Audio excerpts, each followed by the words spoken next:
You don't need someone to come lay hands on you or confirm what's already taking place in your life. You don't need a certificate, a title, or a crowd of people shouting your name. Sometimes the most powerful move of God in your life will happen in silence. It'll happen when no one is watching. It'll happen when you're in the middle of your regular routine and suddenly you sense a change. It's not dramatic. It's not loud. It's not something the world would even notice.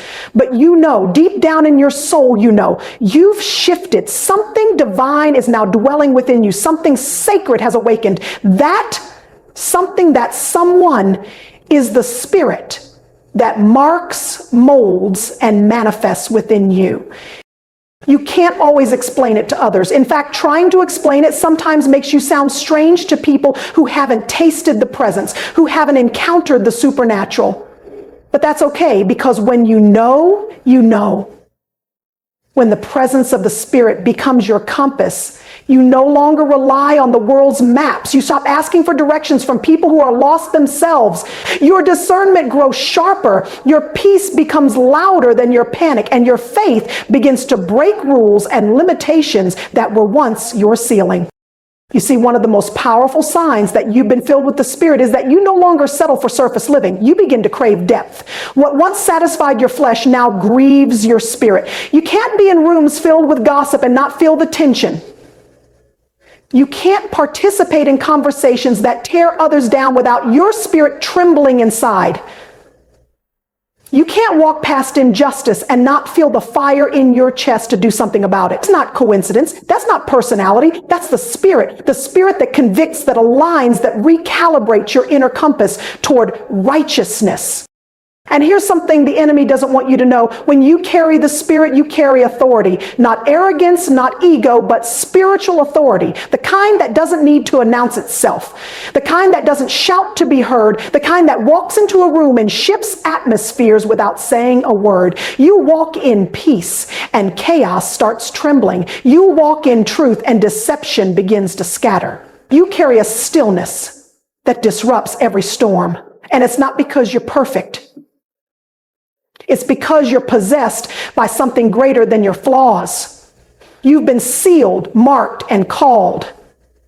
And even when you feel unworthy, even when your knees buckle from the weight of your journey, the Spirit never leaves. Another undeniable sign that the Spirit is active in your life is transformation.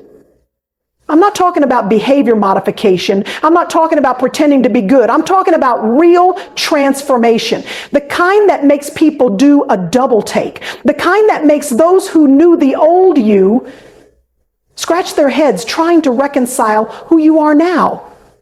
The kind of change that isn't about appearance, but essence. You don't just act different, you are different. Your thoughts are filtered through a new lens. Your desires shift. Your priorities realign. You used to chase validation, but now you chase purpose. You used to settle for mediocrity, but now you're stirred by the call to greatness. You used to react in anger, but now you respond in wisdom.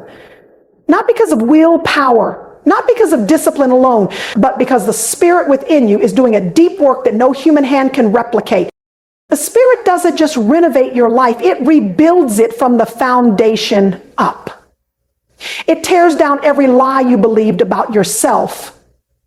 It uproots every toxic thought. It demolishes strongholds that were built over years of pain, rejection, and fear. And in their place, the Spirit builds truth.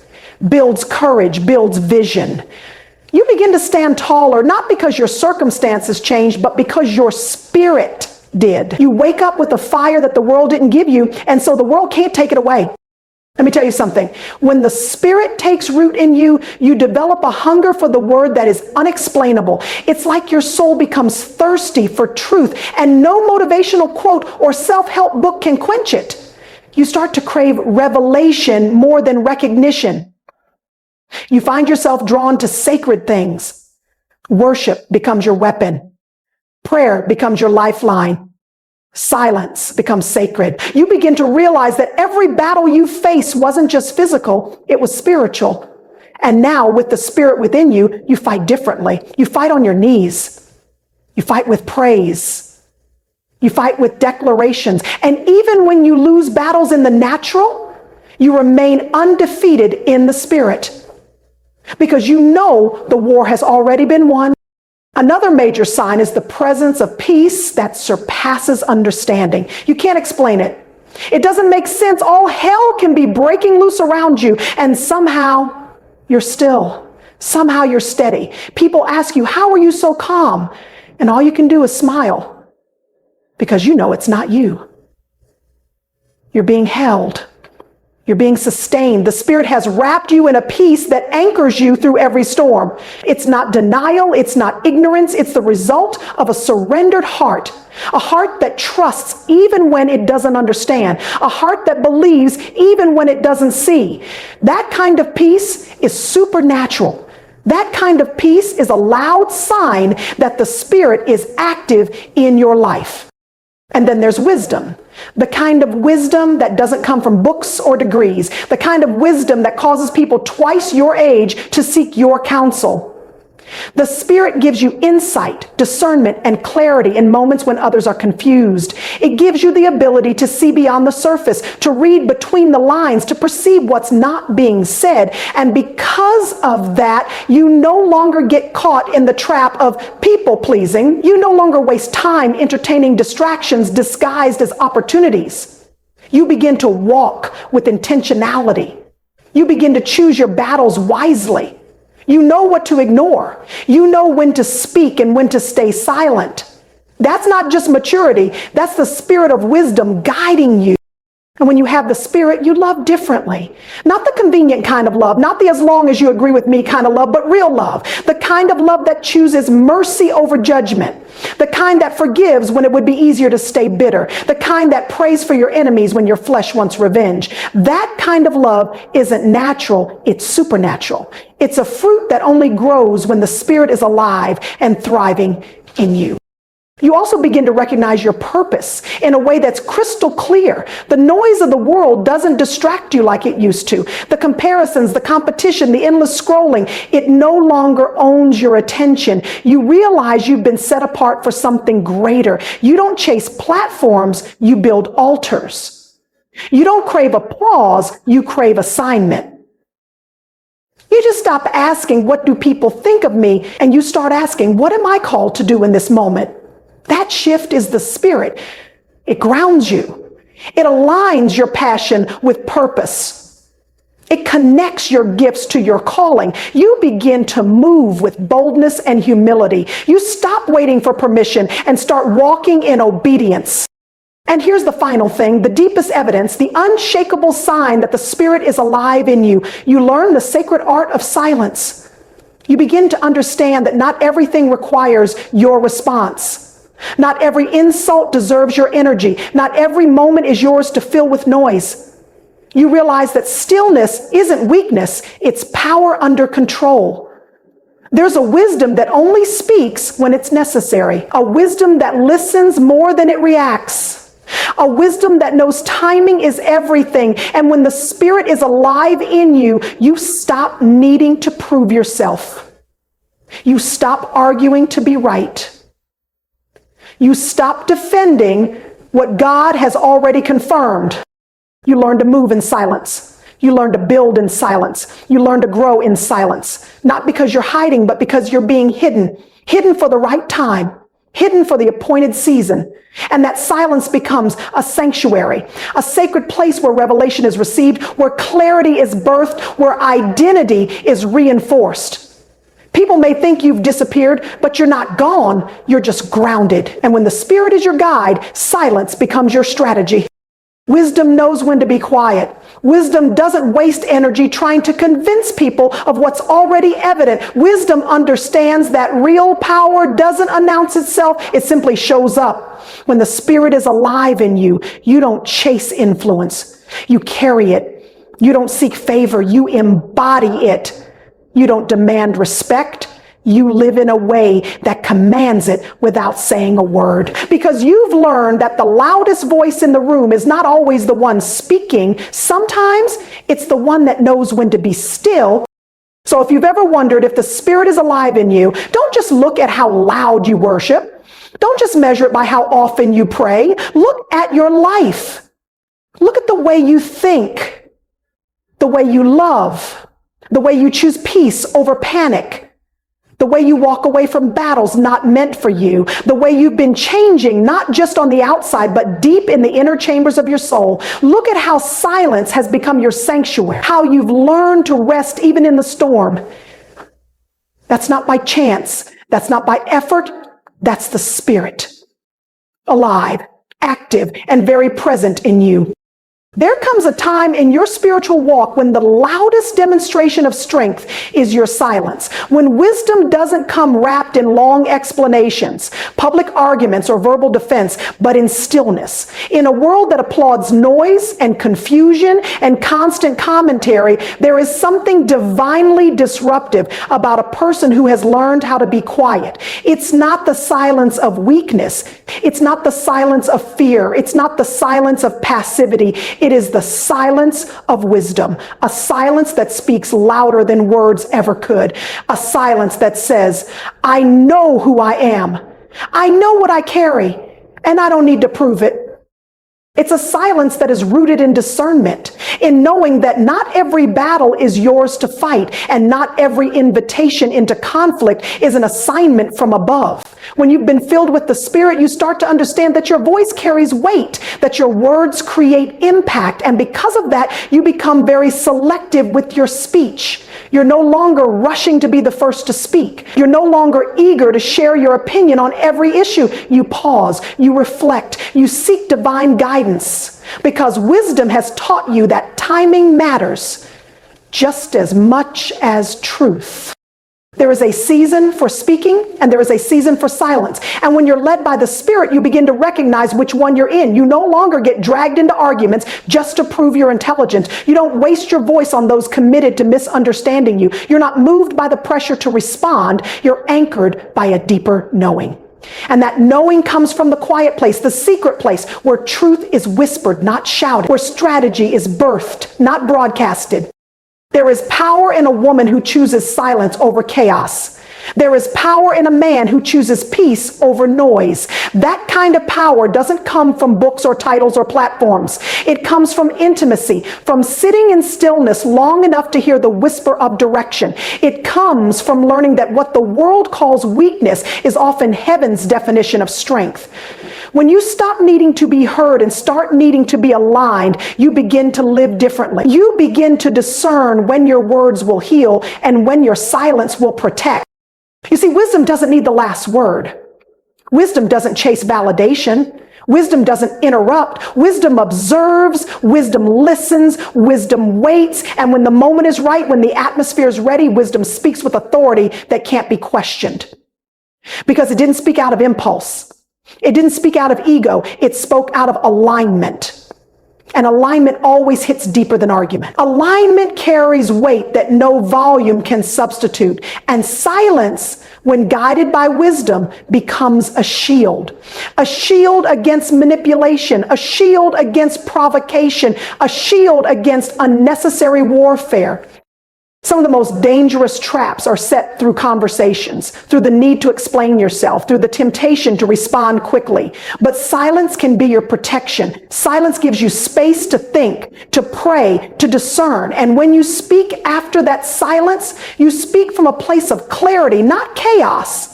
You speak with a fire that doesn't burn everything down, but illuminates what's true. You speak with grace and power and accuracy because you didn't rush, you waited. And wisdom always honors waiting. Sometimes silence is not about avoiding confrontation, it's about winning the battle before it begins. There are arguments that will drain your spirit, disputes that will pull you out of position, conversations that are cleverly designed to distract you from purpose. But when you carry wisdom, you don't just ask, can I speak? You ask, should I speak? You don't just consider your right to say something, you consider the fruit of your words. You ask yourself, will this build or will it break? Will this help or will it hurt? And if the answer isn't aligned with purpose, you keep your peace. That kind of restraint takes maturity. That kind of discernment takes growth because your flesh will want to react. Your emotions will want to speak. Your pride will want to correct, defend, and prove. But when the Spirit leads, you realize that your silence can say what your words cannot. You begin to realize that silence can be louder than shouting. It can shut down confusion without confrontation. It can expose what's hidden without accusation. It can correct without offense. It can convict without condemnation. There's a sacred stillness that wisdom brings. A stillness that disarms the enemy. A stillness that causes your enemies to question themselves. A stillness that turns battles around without you ever drawing a sword. That stillness doesn't mean you're blind or passive. It means you're aware. It means you're strategic. It means you've chosen your peace over their provocation.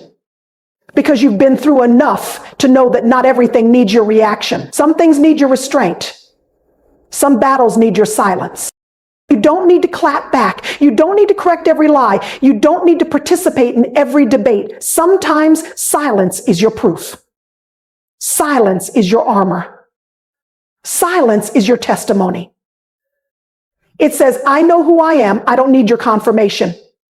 It says, I've learned that not every fire needs my oxygen. It says, I trust that what's true will stand even if I say nothing. That's wisdom. That's maturity. That's power.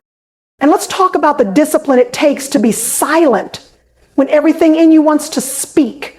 That is not weakness. That is control. That is power under submission. That is strength governed by purpose. That is spiritual intelligence. It is easy to react. It is easy to respond, but to remain silent when you could destroy someone with your words, that is spiritual mastery. That is divine character.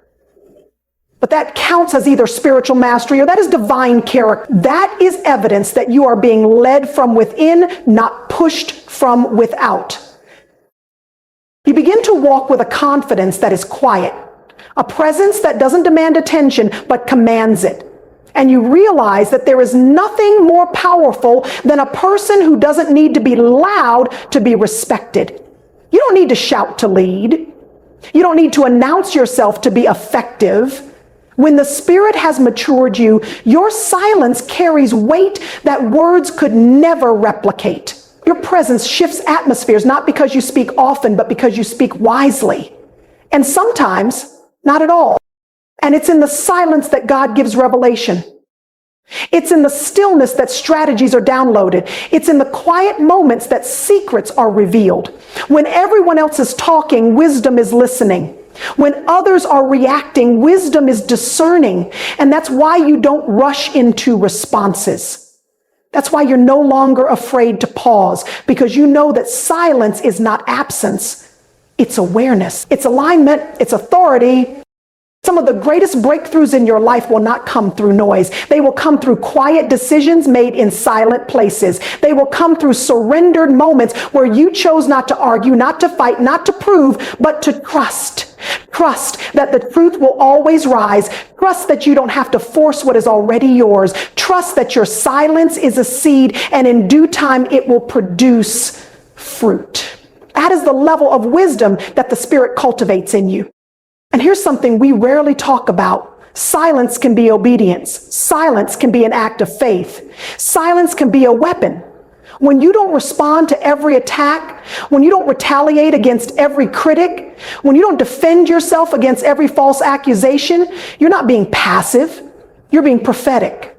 You're saying, I know something greater is at work. I don't need to interrupt the process just to be heard. That's not retreat. That's revelation.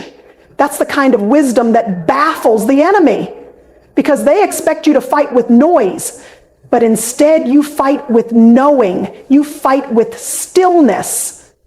You fight with trust.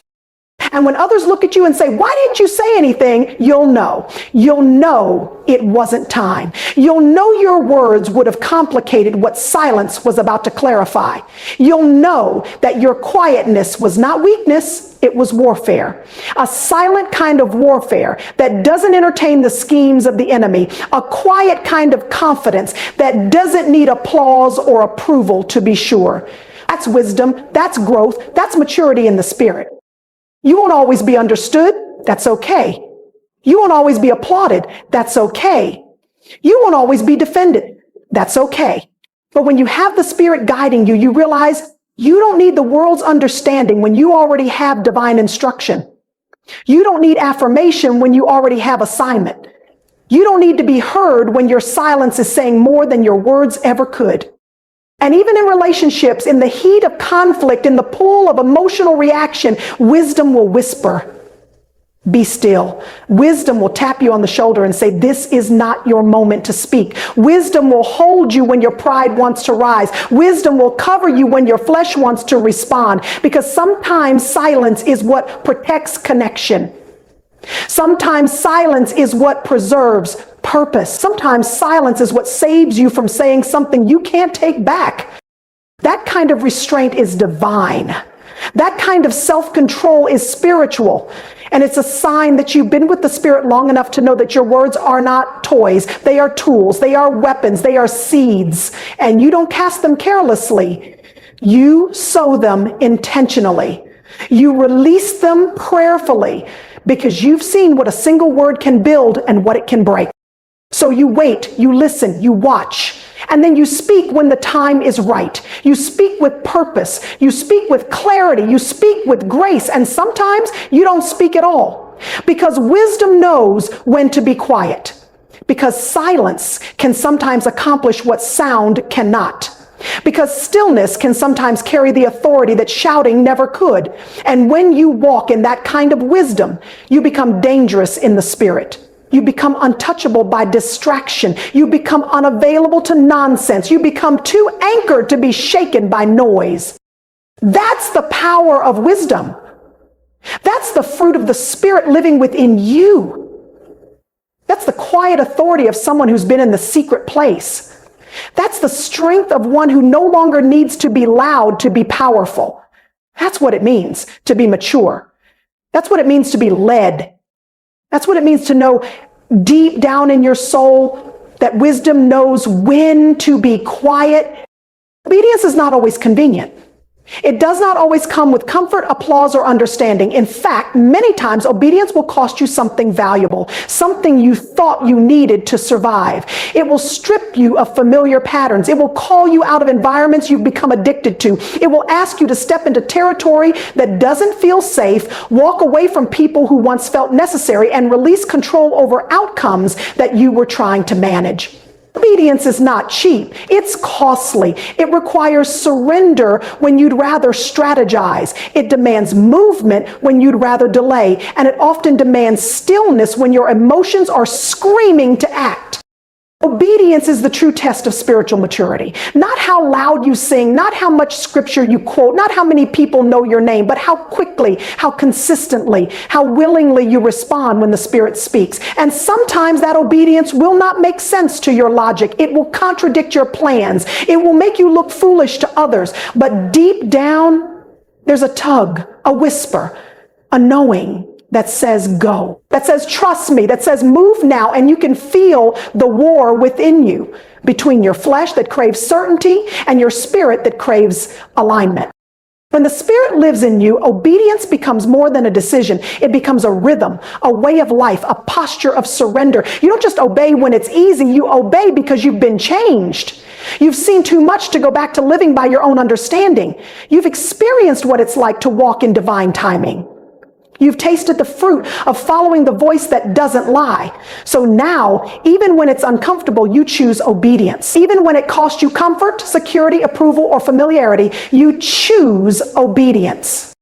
Sometimes obedience will require you to stand alone, to walk away from the crowd, to say no when everyone around you is saying yes, to take the narrow path while others mock you for not taking shortcuts. But when you are obedient, you're not guided by the crowd.